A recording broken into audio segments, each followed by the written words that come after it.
Give it just a minute for everyone to come in from the waiting room.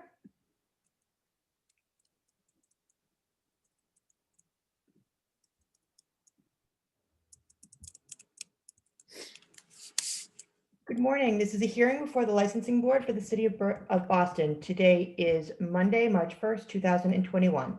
Today's hearing is being conducted pursuant to certain temporary amendments to the open meeting law. That is what allows us to meet virtually. This hearing will be recorded and will be posted to the city of Boston's website. Before we review procedural matters, I will introduce Chairwoman Kathleen Joyce. Good morning. My name is Kathleen Joyce. Thanks for joining us today. Also on this call is Commissioner Liam Curran and Commissioner Kiana Saxon. Thank you. As a reminder, please mute yourself unless you are testifying before the board. Please also turn on your video so that you can be sworn in when your item is called. I will read each item into the record. I will then ask who is present on behalf of the licensee, who is present on behalf of the Boston Police Department, and whether there are any individuals with personal knowledge of the alleged incident who wish to testify. I will then swear all parties in, after which the police department will read the report into the record. The licensee will have the opportunity to make a statement, and the chairwoman and commissioner will ask questions. Calling 1732 Center Street, Inc., doing business as West, located at 1732 to 1736 Center Street, West Roxbury. The date of the incident was February 13th, 2021. The notice was served February 27th, 2021. Failure to adhere to the governor's executive order and the board's advisory limiting capacity to 40% of total seating capacity, excluding staff. Who is present on behalf of the licensee?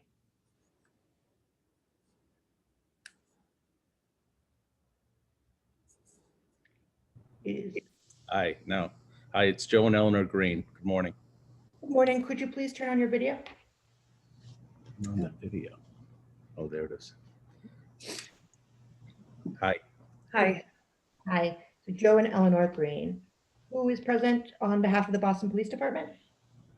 I'll be reading the report. Hector Fernandez. Are there any additional individuals with personal knowledge who wish to testify? Seeing none, please raise your right hand. Do you swear to tell the truth, the whole truth, and nothing but the truth? I do. Thank you. Yep. Detective Fernandez, you may proceed with the police report. Good morning. I'll be reading from police report, which Sergeant Gallagher wrote. On February 27, 2021, about 8 p.m., Sergeant Detective William Gallagher and Detective Eddie Hernandez signed to the licensed premise and conducted a licensed premise inspection of Weston Center at 1732 Center Street. The inspection came about because of an event that was held at the premise on February 13, 2021. Detectives were made aware of the social media post where pictures of the event were posted. Detectives observed patrons at this event to be seated, grouped together in an area where social distancing was not practical. Detectives also observed patrons standing about the premise not wearing face coverings as required under Governor Charlie Baker and Boston Licensing Board COVID-19 guidelines for restaurants. Inside the premise on the 27th, detectives spoke with the manager, Sarah Green, who did not work that day, but was aware of the event. Ms. Green stated that the event was a last minute thing and she was not sure if adequate staff was on hand.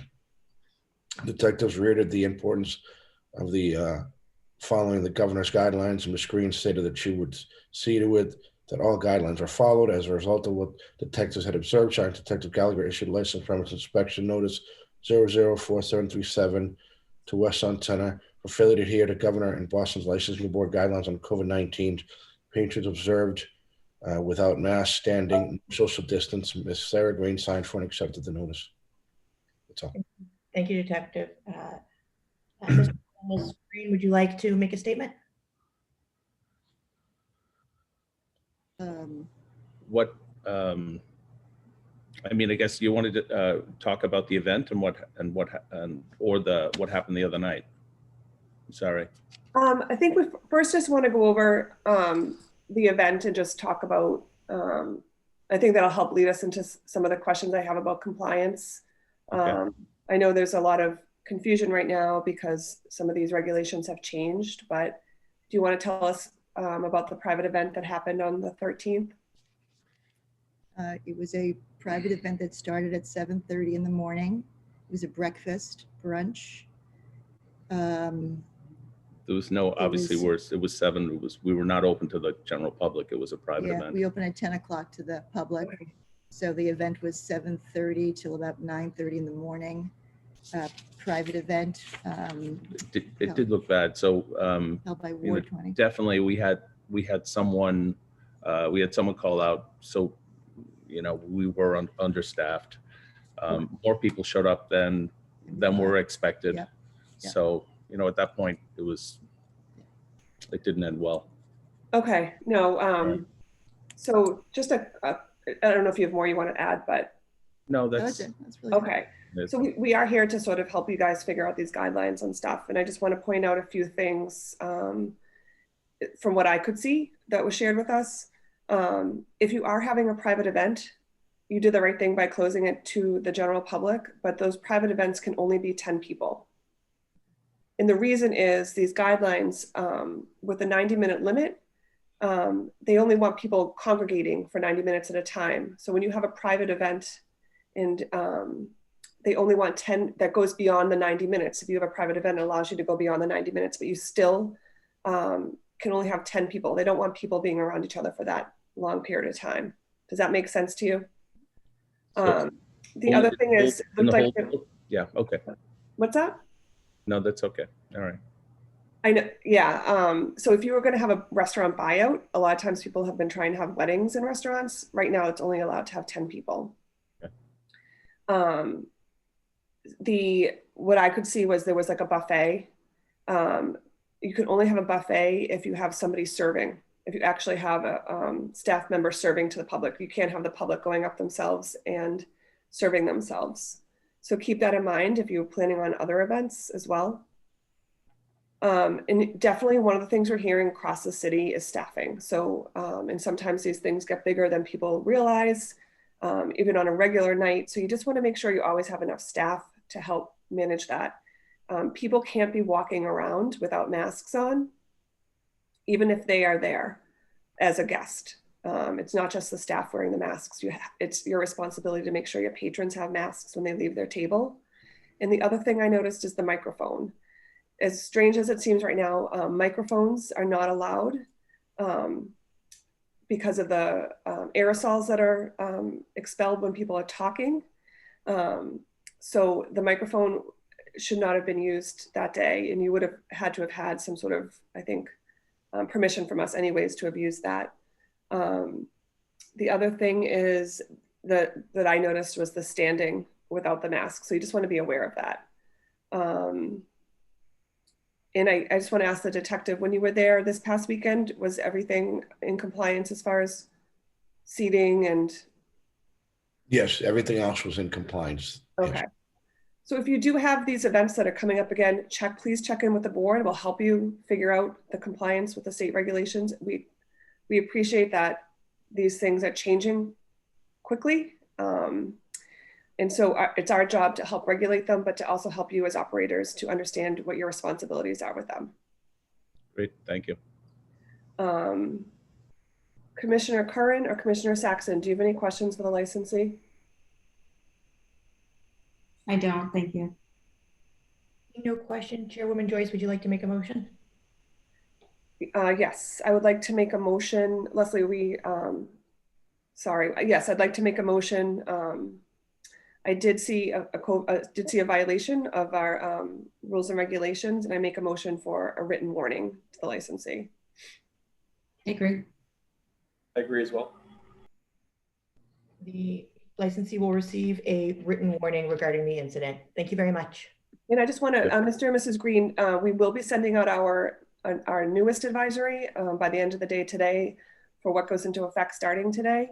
So just be sure you go over that with your staff so that everyone else is understanding what their roles are and what the rules are moving forward as we do look to reopen across the city.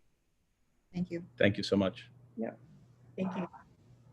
Colin Columbus Managing Corp. Doing business as Delfino's Restaurant located at 754 South Street, Rosendale. The date of the incident is February 27th, 2021. Failure to adhere to the governor's executive order and the board's advisory limiting capacity to 40% of total seating capacity, including staff. Who is present on behalf of the licensee? Even Judge. Who from the Boston Police Department will be testifying? Will we? Detective Hernandez. Are there any other individuals with personal knowledge of the alleged incident who wish to testify? No. Seeing none, could you please raise your right hand? Do you swear to tell the truth, the whole truth, and nothing but the truth? I do. Thank you. And as you may proceed with the police report. Good morning. I'll be reading a police report, which I wrote on Saturday, February 27, 2021, about 8:20 p.m. Sergeant Detective William Gallagher, Detective Eddie Hernandez assigned to the licensed premise unit for performing checks of bars and restaurants during the COVID-19 emergency. While walking into Delfino's restaurant located at 754 South Street, detectives noticed that the establishment appeared to be over their capacity. Check of the premise common victuals license revealed that the restaurant's normal capacity is 49 patrons. Under the Governor's and Boston Licensing Board temporary COVID restrictions, the premise must be operated at a reduced capacity of 40% of its normal capacity. That figure would be 20 patrons. Sergeant Detective Gallagher conducted a count and found 30 seated patrons. Detectives reiterated the importance of the Governor's COVID guidelines and Boston's License Board advisory on the current prohibition of no more than 40% of the overall capacity of the licensed premise. Detectives brought this to the attention of the person in charge, Mr. Stephen Judge. Mr. Judge stated that he would bring the establishment's capacity into compliance.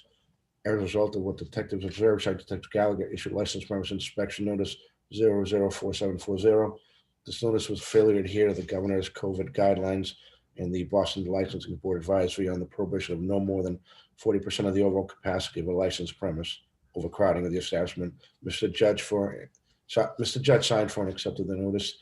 Detectives also informed Mr. Judge that Delfino's is to appear before the Boston's Licensing Board for an emergency hearing on Monday, March 1st, 2021, 11 a.m. Mr. Judge was provided an emergency license premise hearing notice. That's all. Mr. Judge, would you like to make a statement addressing the incident? Oh, sure. Yeah, it was just a misunderstanding on my part. I really thought that the governor issued a new mandate that we can be at full capacity. And, I just misinterpreted what I heard. Okay, thank you. Detective Hernandez, other than the capacity number, were tables properly spaced out when you went in that evening? Yeah, they were in compliance with everything else except for that. Yeah, we realize this is very confusing. We only learned of the governor's reopening and lifting of the capacity cap late last week. The board is working on getting our own advisory out to all of the licensees soon, probably the next hour or two. Thank you, Mr. Judge. I have no other questions. Commissioner Saxon, Commissioner Curran? I don't. Thank you. Thank you. Seeing no questions, Chairwoman, would you like to make a motion? Yes, I make a motion to issue a warning to the licensee. Okay. I agree. Thank you. Thank you. Thank you very much. These are all of the items before the board today. Thank you and have a nice day. Thank you.